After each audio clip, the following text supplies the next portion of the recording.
Okay, so we talked about season 7, either episode 16 or 17, depending on how you want to count it. I'm still not sure what the official number is, but the title was Angel Face, and it's a BMO episode. Yes, this is a BMO genre episode where BMO is role-playing a cowboy thing. Yeah, it's a Western. It's not film noir. I think we should point out that it's not film noir, despite our 20-minute conversation about film noir last night. I know. My head is so jumbled between what people have heard and not heard because I went off on such a huge film noir tangent last night, like a 20-minute thing about film noir books I've read. I'm just... We'll save that now. It's great. I've got it all banged out. I know what I'm going to say when we get to the BMO film noir episode, whenever that is.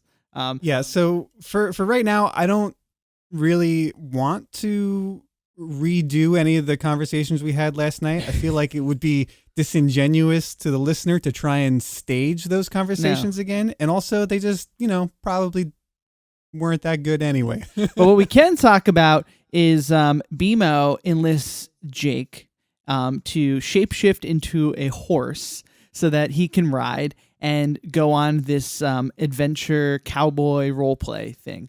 BMO in this episode is not so friendly, not so cute as we might all think about BMO being. Yeah, one of the more salient highlights of our discussion that probably mattered was, is BMO mean? Is BMO a selfish jerk? Or is he just so imaginative that he cannot decipher where reality and fantasy begin and end? Yeah, because BMO seems to get really wrapped up in this role-playing thing. I was also wondering if, role-playing is the only time BMO really gets to, live out his fantasies and, be in the world and have these things happen. So is he taking it too seriously? But what we will say is that he gets so in character, immediately upon jumping on Jake, he jams his spurs into Jake's side in a really violent fashion, in a way that made me cringe and go, God damn it, BMO. And then they're off into the woods in search of Jack Rabbit Johnson, played by Finn in this episode. But there's a masked marauder who is lurking in the background and following them.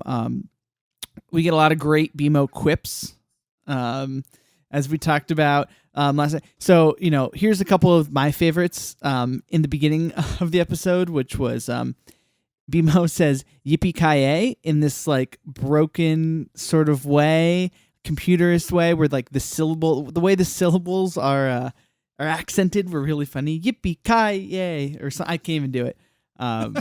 There's BMO goes on a soliloquy at the beginning of the adventure where he talks about how he, quote, ran from Glob and started the outlaw cowboy life. And then, as they start the adventure, that we get a nice, lovely BMO song about being a robot cowboy. It was a great song. We loved the music in this episode, as we love the music in most of these episodes. Yeah, it had some good music.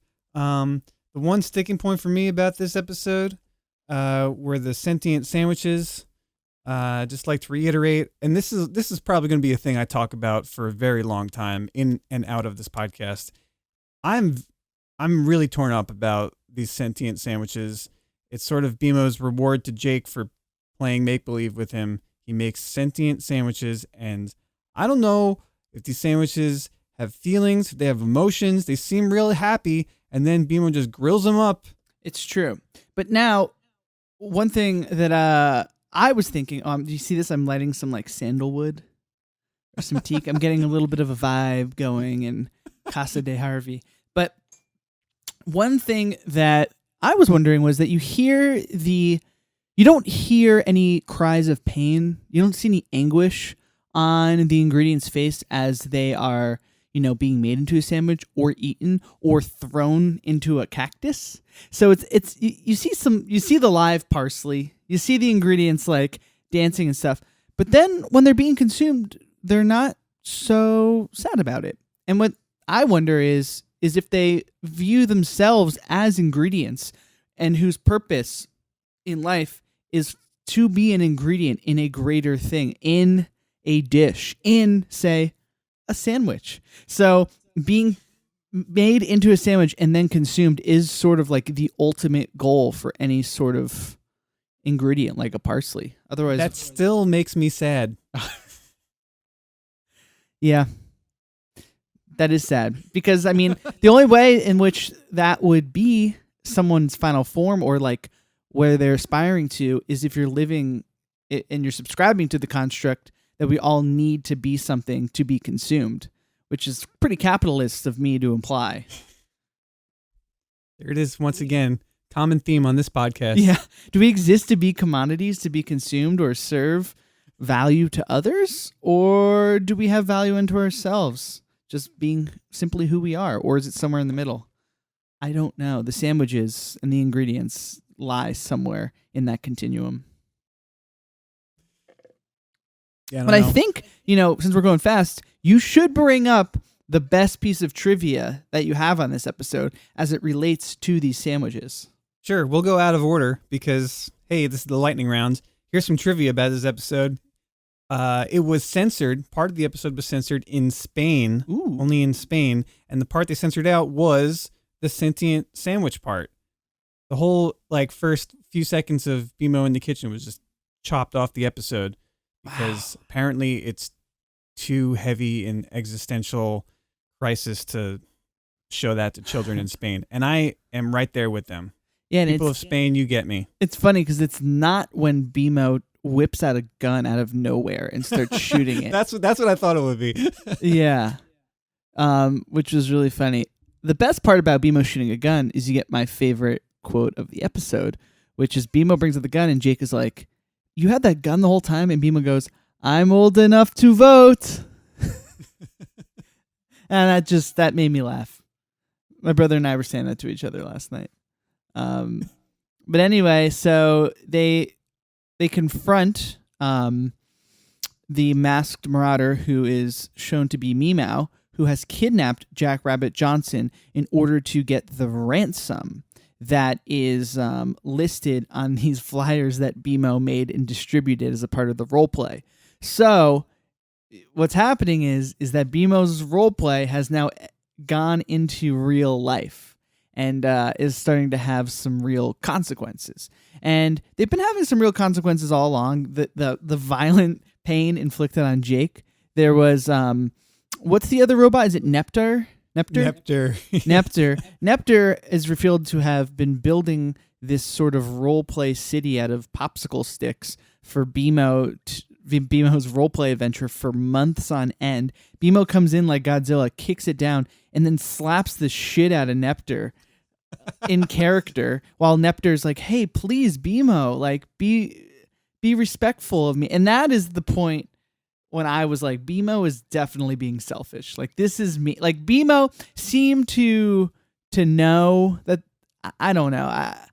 I know what you're saying, that BMO has a very active imagination, but still in this moment I was like, this is some dipshit 9-year-old behavior that we're seeing out of BMO right now. So you know what, we're blowing through this one. We owe it to BMO to do a real BMO episode where we can really psychoanalyze this little robot. I know. Maybe we should find a time to actually schedule the Distant Lands special. Yeah, we've been talking about it. Maybe now it's time. You were talking about to me how before this episode, a couple episodes before, it's a really integral thing to BMO's backstory and kind of explains BMO a bit more, right?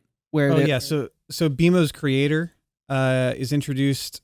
This guy Mo has a factory where he makes robots, and BMO meets him earlier in the series, and then it's like a 2-part episode where just a few episodes earlier from this one where something happens with Mo. I don't really remember, but they really go into the details of BMO's origin. That's cool. Well, I mean, maybe we could also do that. Hey, if anybody has any thoughts on what your favorite BMO episode is, or a BMO episode you would like us to cover, please email us at didyouseethemail@gmail.com. Yeah, or if you want to see a really cute little BMO animation, go to our Instagram. Yeah.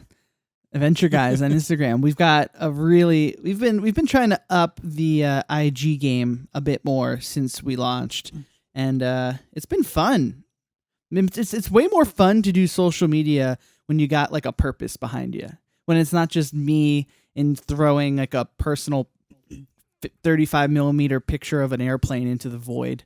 Like, oh, okay. Like when you're here, like, oh, cool, we have a podcast and it's about Adventure Time. And you've got like a really sweet pixel animation made by, I'm going to give a little shout out to the dude, the pixel animator who made this, who's in New Zealand, who says that they've been listening. Harry Schotten. Yeah, thanks, man. I think it's thank you. IO Pixel at AIYO Pixel on Instagram. It's like really great stuff. We found it just by surfing around and looking for some cool Adventure Time stuff and cool pixel stuff, and probably work together some more in the future. Yeah, go check it out. Should we talk about, or I guess we could finish off the episode because, we didn't even talk about how the fight scene happens after BMO is firing the gun, and we get some of the cooler music that we've heard, right? Yeah, well, we talked about it last night. Yeah, well, they didn't hear it. We got to retread. I've said all I need to say about that. Eric really liked that music in the fight scene, and then it ends. I'll summarize some of our discussion that we missed last night. Quickly, lightning base. So they get Meow. I learned who Meow was. A lot of you probably know. But Meow's the villain. They bring Meow into jail and put Meow, because it's like the normal jail won't hold me, like, you know, that old trope. So they're like, okay, so they put Meow in this glass case that's suspended in this like weird like void thing. I don't even know how. Like an Avengers style prison. And then it was a nice way to tie off all the loose ends, just to wrap it up cleanly and not leave anything hanging there. That's a good pun, but except for Meow. But yeah, as far as Adventure Time endings go, which we've been talking about, and I think we're gonna keep talking about, is because they're always so wild and sometimes throw you for a huge loop at the end. This one was a really nice, clean ending. Probably also because it's like a genre episode, so it lent itself to that.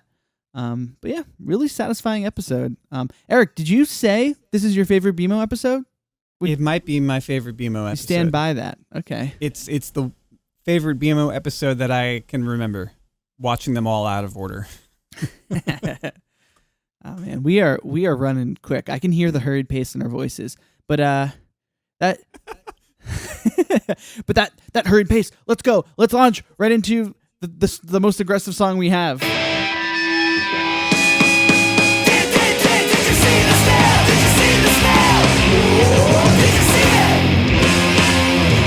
Eric, did you see the snail? Nope. Nick, did you see the snail? Nope. Although last night, I will let the listeners in on this. We did make a pact. Yeah. If I see the snail and you don't, you will write and record for me a Congratulations Eric song. And if you see the snail and I don't, I will write and record a Congratulations Nick song. Yes. Let's how do we like authenticate this pact? Do we have to like Air 5? Okay. Like ET style? Oh yeah, up against the camera on Google Hangouts. Yeah. Wow. Okay, it's official. Got it. The pact stands. A song shall be written. I'm excited to give it a shot. Only if someone sees the snail. Only if someone sees the snail. So there could be a couple weeks for that to happen. Runaway success story of our podcast is the Did You See the Snail segment. Yeah. Why? Because we're just getting so much mileage out of it? Yeah. I know. Some of the other segments have just faded away. I thought this was such a throwaway moment where let's just take a few seconds to say, did you see the snail? No. Did you see the snail? No. But instead, it's like it's fostering songs and creativity. And so much of our feedback that we've been getting, people have been talking about the snail. I think about the snail a lot. Like more than I should. I honestly forget that I'm looking for the snail. When we saw it last episode, which was epic. If you haven't heard it, go back. fast forward like 30 minutes in or 20 minutes in, and you'll hear the moment where we all saw the snail, and it was glorious. Even when I saw it that time, I wasn't necessarily like looking for it. I really got to start, especially if I'm going to win this pact. I need to like put up a post-it on the wall that says, "Look for the snail when watching Adventure Time." So I get so caught up.